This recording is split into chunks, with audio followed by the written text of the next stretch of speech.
Selanjutnya, Tribuners Jembatan Dian Tetoat di Maluku Tenggara mulai dikerjakan kembali. Anggaran sebesar 2,9 miliar rupiah.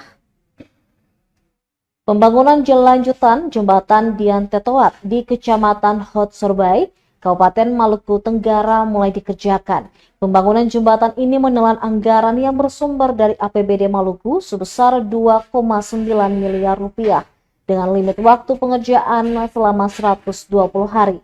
Pantauan tribunambon.com Kamis 10 Oktober tampak lantai jembatan yang hampir menyambungkan Dian Plot dan Dian Tetoat dibongkar kembali oleh pekerja dari PT Wirakarsa Konstruksi. Sementara tiang besi yang menggantung pada cekungan jembatan nampak menjuntai ke arah laut. Para pekerja nampak sibuk memulai aktivitas dengan memanjat sisi kiri jembatan. Mastri, salah seorang pengawas proyek saat diwawancarai mengatakan dipastikan sesuai pengerjaan selesai di Desember 2024. Menurutnya perbaikannya sendiri lebih difokuskan pada chamber atau lebih familiarnya disebut anti lendutan. Untuk diketahui jembatan penghubung Dian Tetoat ini telah dibangun sejak tahun 2013 dan hingga tahun 2023 telah menghabiskan APBD Maluku sebesar 40,1 miliar rupiah. Terakhir di tahun 2022, lewat kebijakan dana alokasi umum menggelontorkan 7 miliar rupiah untuk pengerjaan lanjutan.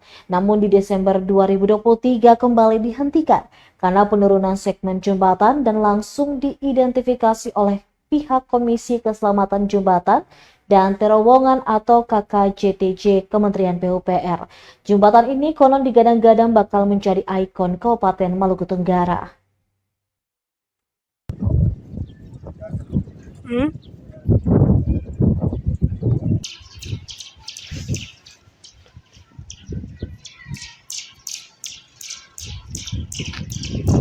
Barangnya udah bawa ya.